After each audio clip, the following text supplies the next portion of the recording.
Hello, everyone, and welcome back to the Rundown. I will be your host today, Craig DeLuz, coming at you from the West Coast, the left coast, behind the Iron Curtain, otherwise known as the Sierras. And today is Taco Tuesday. It's raining tacos from out of the sky. Tacos, no need to ask why. Just open your mouth and close your eyes. It's raining tacos. It's raining tacos out in the street. Tacos, all you can eat. Lettuce and shells, cheese and meat. It's raining tacos. Yum, yum, yum, yum, yum, yum. It's like a dream. Yum, yum, yum, yum, yum, yum. Gotta love Taco Tuesday. Gotta love that music. I just love that theme music. But in any case, folks, we're having a good time here on Taco Tuesday. It's going to be me. It's going to be you. We're going to have a conversation about the news and you know the news never ceases to amaze. It never ceases to provide never-ending entertainment, if not infotainment, which is really kind of what we do here. We provide information, but we also provide entertainment, and we try to do it and talk about the news from an average everyday guy's perspective, from folks in particular from a conservative perspective. Just kind of see what do the average person or average gun owner think about things that are in the news. And so that's what we're going to talk about today. We got some really, really fun stuff, or interesting stuff and fun stuff to talk about. But before we get into that, we've got to start off with, as you know, we got to pay some bills. And that starts off with a quick shout out to our sponsors. All right, we're going to start off here today with our friends over at Hitman Industries. Rifle and pistol caliber barrels available for you to purchase at hitmanindustries.net. Now, you may have purchased an AR recently, which means you probably already have one of their barrels. Why not get another one? Whether you're looking to do a brand new build or rebarrel your old rifle, you need to check them out today. Once again, over at hitmanindustries.net. Then we've got the California Republican Assembly working to help elect conservatives at all level of government, from school board all the way up to President of the United States. Check them out at their website. That's cragop.org, cragop.org. If you want to be a part of California's future today, you've got to join CRA. And then we've got the best in concealed carry tactical holsters available on the market today. You will find them at Hog Holsters. All you have to do is go to hogholsters.com, use the discount code The Rundown, all caps, no spaces, one word, just like it is right up there, and you're going to get a discount. So check them out, folks. You're going to love them. Hogholsters.com. That's HAWG holsters.com, helping Americans wear guns. And then finally, you have got the place to go. If you've got a group, if you've got a unit, if you've got a club, whatever it is, and you're looking to purchase some tactical gear, you got to check out uscombatgear.com. They have a huge selection. They have competitive pricing and the best customer service available on the market. Veteran owned and operated. Please check them out today at uscombatgear.com. Now, we make it easy for you folks. If you want to check them out, all you have to do is follow the links in the description to this program, and you can check them out today. So go there, check them out, spend some money with them, and make sure you tell them it was the guys over at The Rundown that sent you. How are we doing today, my friend, Mr. Pilwarski? Not too bad. I apologize for my tardiness. Had some, the phone. Yeah, it's a problem when you got a phone, right? You got to deal with people that have emergencies. So, I like when you do the intros. It means I get to sit back and watch and light my cigar. I know. I'm sitting up here watching. I have the preview screen up, and I'm watching him as the flames are alighting as he is lighting his cigar. And all I can think is, yeah, because my studio's in the house, I can't smoke a cigar. Yeah, you tried it one time. Didn't go so well with the wife. No, did not go well. Did not go well with the wife at all. I thought I had all the air, the fans and the air purifiers and all of that stuff. And yeah, no, didn't work out at all. Cigars are, listen, for people that don't smoke, and I'm not a smoker, I'm just a cigar guy, right? But I can walk in anywhere, any building, and tell you somebody smoked a cigarette in here 12 months ago. It's just, it's that kind of thing that just lingers. and you can smell it. It's just there's nothing you can do about it once you light it. It's like you ever see when somebody has a house fire. Like, why does it cost so much to refurb from a house fire? It was only in the kitchen. Yeah, well, it smells like that in the bathroom and in the bedroom and everything else. It's just it does. Some stuff just has an unusual funk about it, and smoke is one. And the funny part is that smokers in particular can't tell. Well, and that's where I say, as a cigar smoker, I can, because I'm not a cigarette smoker. And let's face it, as a cigar smoker, you're not really a cigar smoker. You're a cigar holder. Right? You hold the cigar, you help it burn, but you're not smoking it like you do a cigarette. No, you puff on it a little bit. Yeah. Just a wee You know bit. what that's like. Yeah. Just a little bit. Anyway, sir, how was your weekend? We didn't get a chance to chitty chat yesterday. No, again, yesterday was one of those ones. In fact, I did sign on yesterday, but you were evidently too engulfed in the show to bring me in, so it was okay. I sat there and listened. But it was just another typical work weekend.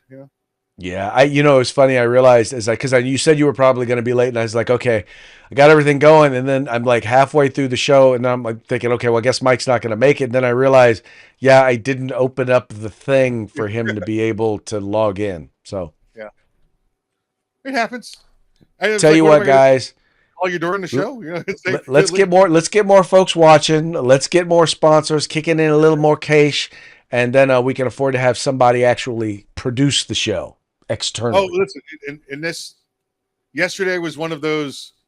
Was on the way home 2 hours early, and it turned into not going to make it. Not going to make it. So that was another. Unless the producer was there to clear traffic for me and dodge phone calls, I wouldn't have made it yesterday. All right. Well, good stuff. Well, we got you today. Yeah. Which, by the way, folks, means, just one more reminder, if you're watching the show, 3 p.m. Pacific, 6 p.m. Eastern, you're watching the show live, which means that we're taking your comments. If you got something to say it to our faces, right? Go ahead. Well, say it to our social media faces. But we're monitoring it. We're checking it out.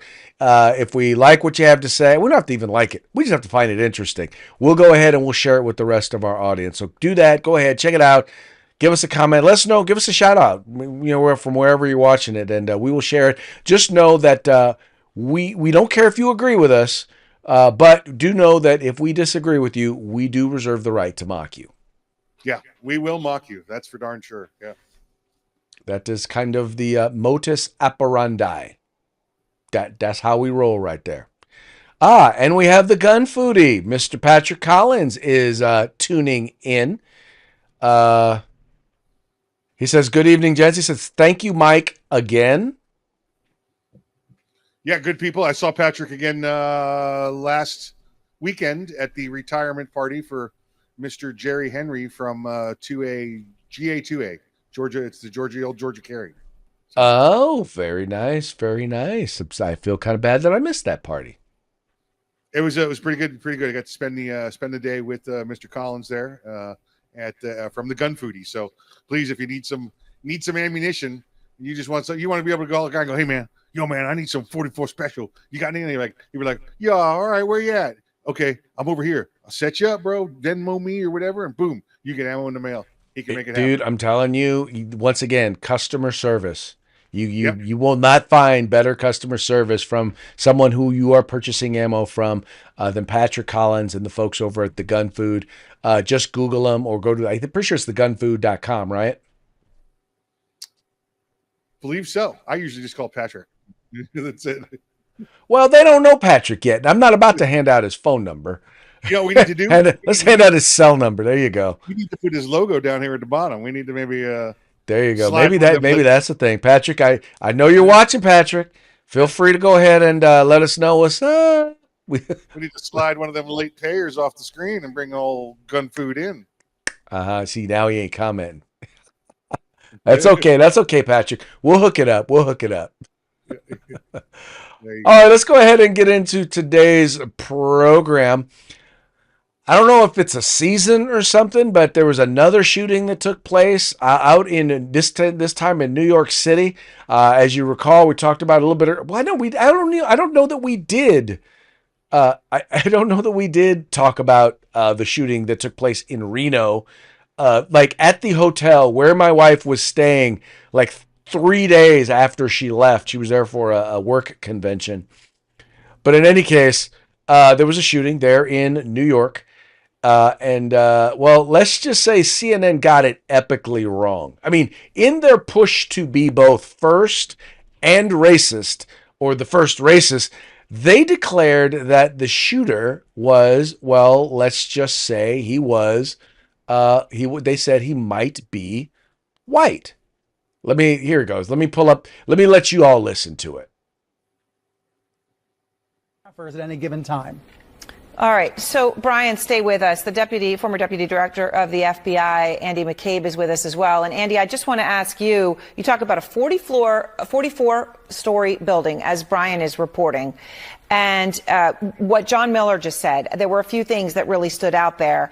Among them that they do know what he looks like. Sunglasses, mustache, male, possibly white, and that they were already able to identify various parts of the building where they think he is right now from 911 calls and also possibly a video on those elevators, that they were able to move that quickly. And John said they're focused on various floors in the upper parts of the building.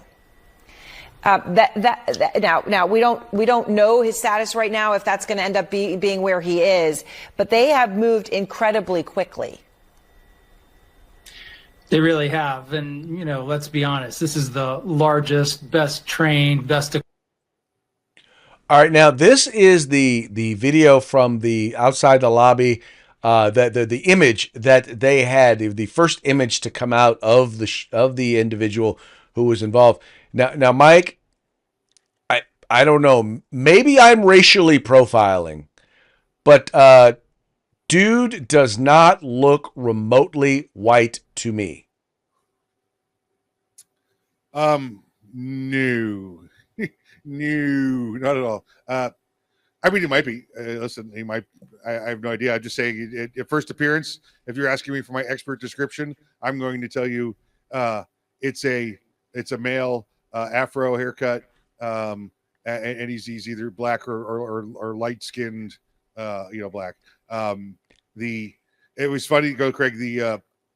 There's a video out there as well, and I think I may have sent it to you, where CNN is airing the guy's image, and you're showing it right now on the screen here, and they're still talking about it. They didn't feed it into the on-air reporter. They're still talking about he's white, or he's probably white. Yet now they have the image of this black man on screen, but they're still saying he's white. Yeah, I don't. Here's the thing, and this is the way these things usually go with the media. So if the shooter were black, or were actually trans, or if that's what they thought, they would not tell you the race, they would not tell you the gender or the gender identity of the shooter, of the individual. But if it is a white male, so if it's a male and they happen to be white, then they will make sure to at least say, well, maybe, possibly, if they know, even if they don't know. And that's, in this case, they didn't know, and so they wanted to make sure to point out it was a white person. I don't know. I call it their epically racist fail, and I think it pretty much, it'd be like, if they had done this and it had been a black person, if they had done this and it said it might be a black person, that's kind of the old school thing that they would do, right? Yeah, now they don't say anything though, right? They could have you tell you the craziest story in the world going on, and yet they won't tell you his race. Craig, they could say his name was Deshaun LaTomlinson, and they wouldn't give you his race. Okay, you know where I'm going, right? They're so they will not, unless it's white. If his name's Patrick O'Doyle, they're telling you he's a white dude. But or Patrick Collins. Yeah, exactly. Yeah, right. There's one. There's one. He must be a white guy. Yeah, yeah. Oh, speaking of Patrick is chimed. He says, "I like long walks on the beach. I think he wants us to woo him." Oh, there we go. All right. There you go. I want a picture of him sitting on a bar stool on the beach, leaning back over, looking at us like this. There you go. All right, Patrick. You've been given the directions. That's what we're looking for. But once again, first of all, I don't know why you have to talk about the person's race, but if you're gonna talk about the race only when they're white, I think that's a problem. Um, if the person is out there, if you're going to talk about the race because you're trying to make sure that people know what the guy looks like because he's still at large, that's one thing. Yeah. Why you feel a need to talk about his race once again is a whole different thing. Unless you can specifically point out as to why it matters. But then even with that, it's like, why do you only do it when the shooter is white? What was the name of the older kind of the dumb funny woman on Golden Girls? She was passed away. I know who you're talking about. The very old one. Yes, I don't remember her name. Betty White. Oh, okay. I thought you were talking about the old one, but yeah, okay. Yeah, Betty White. That's all the news people need to say. Betty White. Betty White. Okay, that took me a second. Betty White. Well, I mean, first of all, okay, if we're looking at the stats, right? If it is a mass shooter event, it depends. It depends on how you define mass shooter event. If you do it the way the FBI does it, then you can't really declare in general the race. If it is a public active shooter situation where they're targeting, if it's not gang or drug related, then chances are they're white. Yeah. If it's just rando, then the statistics show. But once again, when you go with the FBI definition of 4 or more people being shot, a lot of those are gang or drug related and do include persons of color, particularly young males of African American descent. Yeah, I'm a numbers guy and I love statistics, but I'll tell you what, statistics are a perfect way of predicting the past. And they are because you're not trying to predict the behaviors of an individual. You are trying to look at a group. And while individuals may vary and may be a lot more random and unpredictable, group behavior over time tends not to be. Right. Exactly. It tends to be a lot easier to predict. Although we could say, without a doubt, the one group that did fail here was CNN. Yes, we do. That we do know. And all 5 of their watchers probably still don't even know that they failed. No. They probably think he's white. Yeah, they're wondering, why is this Afro-headed Asian Afro-American guy? Why are they showing his picture with the New York shooter? Clearly, according to CNN, the guy was white. Yeah, they're adjusting their TV. They're like, "There's something wrong with the color on my mother. My color's off. The color's off on the mother." Oh, speaking of colors being off, let's talk California. So we talked about it the other day. California, there was a ruling by the Ninth Circuit Court of Appeals. It was a 3-judge panel, voted 2-1 to basically say, yeah, California's ammunition background check is unconstitutional. Well, the Attorney General in the state of California has decided that, you know what? We really don't care. I don't care what the court says. We are going to enforce our law. This once again coming from our friends over at Bearing Arms, Cam Edwards specifically. It says, after the Ninth Circuit Court of Appeals upheld a lower court ruling by Judge Benito. Hold on. We gotta let Judge Benito. Hold on. We gotta do it. Okay, there you go. By Judge Saint Benito. Ruled unconstitutional last week. Several online retailers were quick to announce that they were once again shipping to California customers.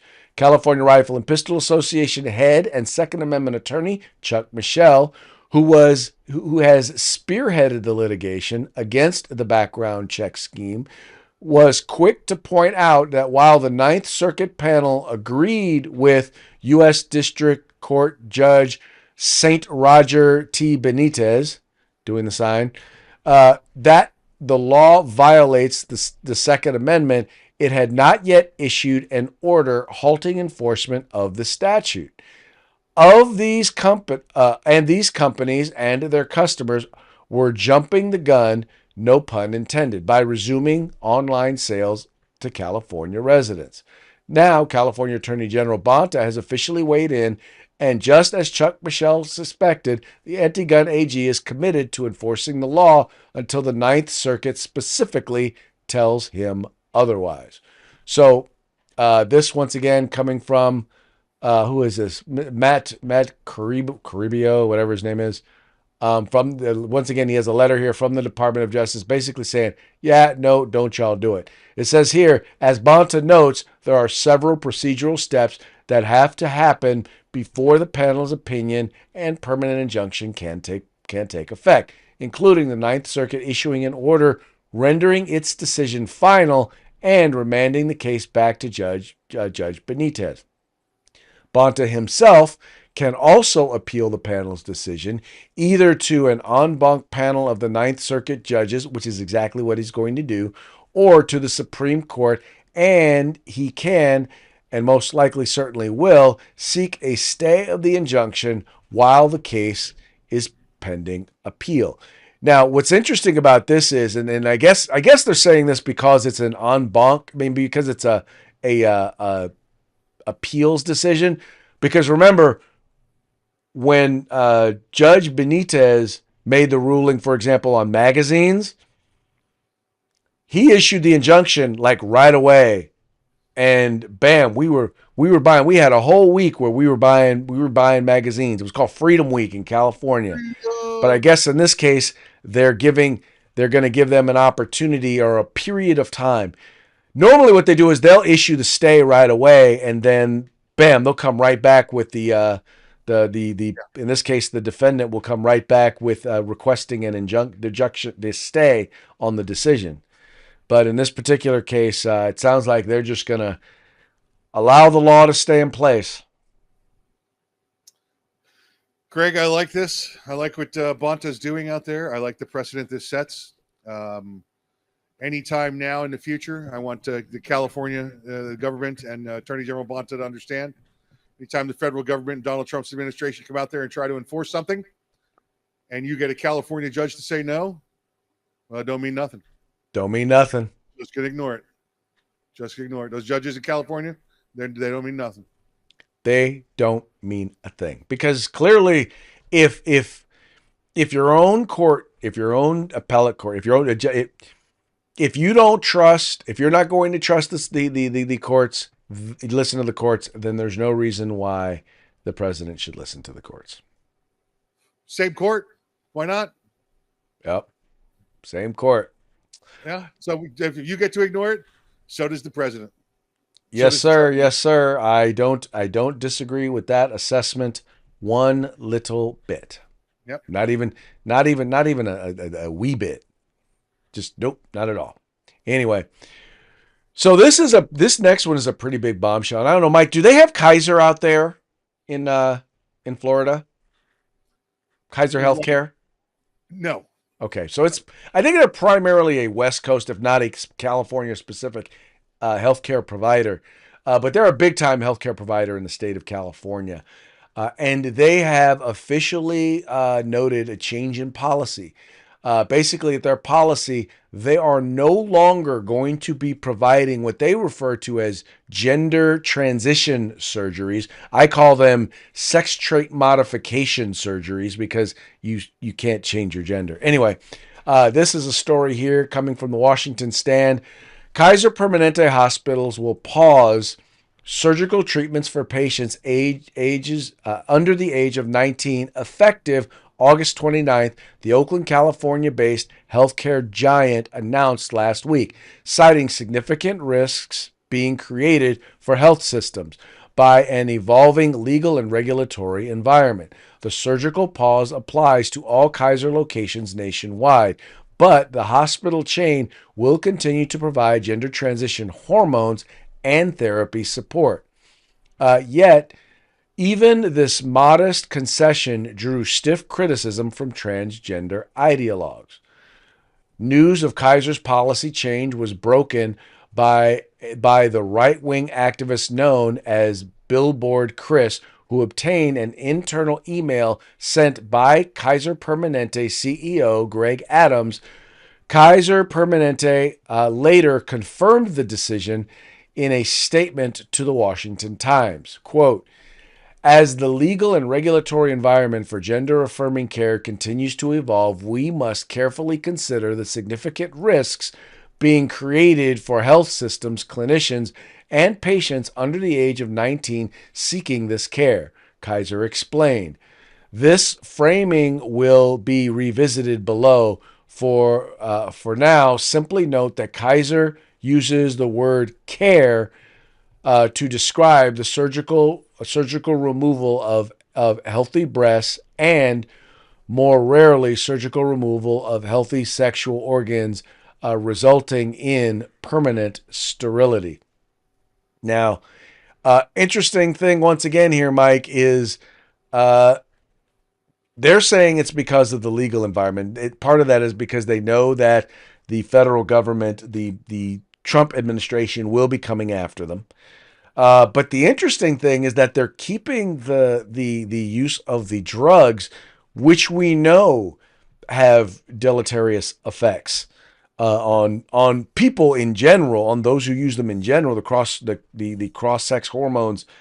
We know that they create sterility. We know that they can create osteoporosis.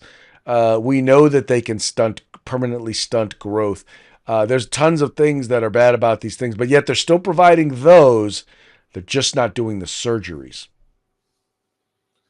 Interesting. Again, another, is this California based, this company, I'm guessing? Yes, they are Oakland, California based, Oaktown, Okay. right across the bay from San Francisco. Again, so more of the California will do what we want, not what the courts or not what the feds say. Well, I'll tell you, they're in the end, because as we've noted, several nations, in particular European countries, including Great Britain and others, have ruled this out. They said, no, we're not doing the hormones. We're not doing the surgeries for minors anymore. And they've specifically cited studies that say not only does it not help because the suicidal ideation does not go away, but they also noted that it actually can have long-lasting negative impacts. And they just don't feel comfortable doing it anymore.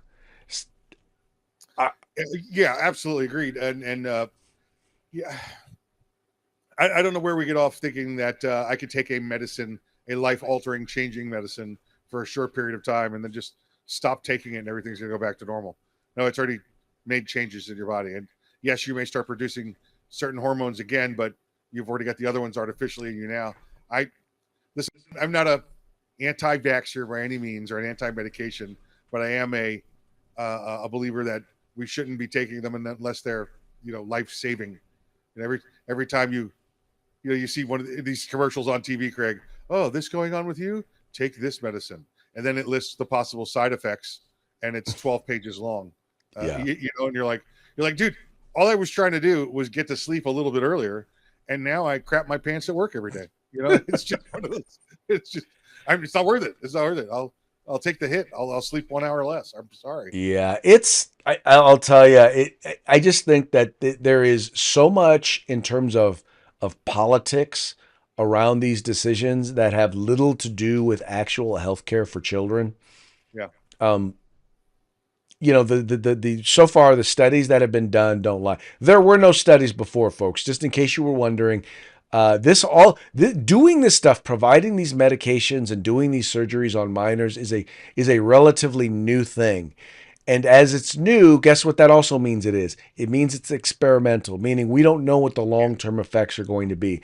As they've been looking at the issue in general, they've identified that somewhere around 75 to 80% of early adolescents who identify as non-binary or as transgender, by the time they turn 18, have figured out what gender they are. And it's almost always the gender that they were born, right? Um, it's amazing that we're allowing children. And I feel very comfortable saying children because these are people whose brains have not fully developed and in many cases don't understand or still aren't at a point where they understand the long-term consequences of the decisions that they are making. They are guided by their feelings, and feelings change, especially when your hormones are changing at that age. Why you would allow them to make life-altering decisions? I mean, things that are going to impact them for the rest of their lives. I don't understand, and just flat out ignore the science of it. Yeah, remember the frontal cortex of the brain is not fully developed to hit 25. So I get it. Craig, this was never medical procedures anyway. These were political procedures, and this is what this was. So it was never anything necessary medically. Well, you're 100% correct. These are gender dysphoria is a mental issue, right? And it's something with the head. And it's the first one where we decided we're going to try and fix it by altering their body. If someone said they thought that they shouldn't have an arm, we didn't lop off their arm in order to make them feel more comfortable, in order to affirm their disability, their handicap. If they thought they were a chicken, we didn't put feathers in them and add a beak. I Yeah, yeah. I don't understand it, but it is what it is. If you're an adult, we've said this before, if you're an adult and you've been fully informed and you decide you want to make that decision for yourself, more power to you. Live your life the way you want to live your life, but we should not be allowing children to make these sort of life-altering decisions. Yeah. Yes, absolutely right. Yeah, you get to 18, you decide you want to do this, have at it. Stick feathers up your butt and be a chicken. Doesn't matter. Okay, on that note.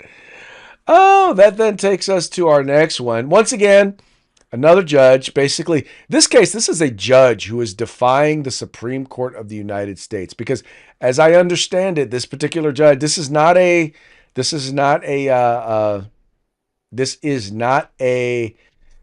what's the word I'm looking for? It's Chicken.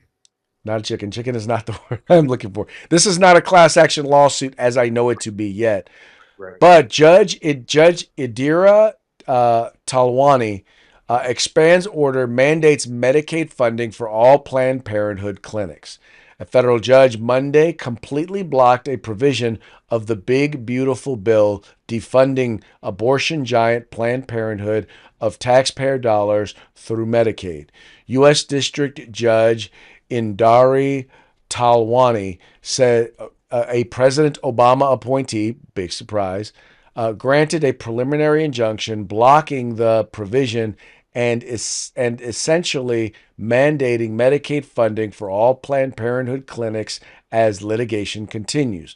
Talwani released the expanded order after issuing an order last week only partially blocking the provision for the subset of clinics that did not independently meet the provision's prohibited entity definition. Planned Parenthood Federation members that do not provide abortions because of state law or those who received less than $800,000 in Medicaid reimbursements in 2023. So in other words, now all Planned Parenthoods are supposed to be receiving funding, even if they are abortion providers. This, despite, once again, the fact that the Supreme Court already said that the president can do this.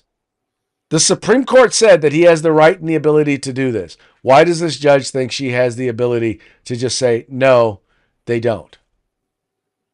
Yeah, so she's the same one that did this nonsense 3-4 weeks ago. Okay, so she's already been told before she can't do it. And when she was told, no, it can only be a class action, she granted the plaintiffs. She said, well, I think it might be a class action and you guys figure it out. But until then, I'm going to go ahead and grant this. She can't do that. It's not legal. So again, Craig, like we talked about with your earlier story out of California, I mean, at this point, anything that comes out of her court, yeah, just put it over there in the corner. Maybe we'll get to it when we get to it. We don't care what she says. Yes, because she cannot be taken seriously. Yeah. Obviously, she has cannot handed over that ability, that right to be taken seriously. Yeah, she cannot mandate that what Congress just passed must be paid because she likes the idea that those people should be getting money. Hey, you got 2 out of 3 of the branches of government just told you no. So go sit down. Yeah, go sit down. In fact, your bosses, the people who are above you there in the federal government, told you no, in the federal judiciary told you no. Yeah. What they can do, and now listen, it takes 2/3 of the House there to impeach a judge, so that's not going to happen. But it only takes 50% to defund her. So there you go. Shut down her court. Yep. Just saying. All right, folks, well, that now brings us to our parting shots. Parting shots are brought to you by Hog Holsters. Just go to hogholsters.com, use the discount code The Rundown, all caps, no spaces, one word, and get your hog holster today. All right, today this one is gonna come to you from our friends over at the Babylon Bee, fake news that you can trust. I just found this one to be interesting because, well, people are already talking presidential election, so why not talk about the 9 early frontrunners for the 2028 Democratic primary? Dun, dun, dun. Let's see who they have listed here. Let's see. They start off with Hunter Biden, the perfect heir to the family legacy, only with more F words and crack. That's true. Very true. What's funny is that there are some liberal commentators who are holding him up as a potential front runner because they're like, yeah, he can correlate, he can resonate with real men because real men smoke crack. Yes. Oh, we all do. We have a little coffee, maybe a bagel, then some crack, then I go to work. All right, here's another one. Kilmar Abrego Garcia.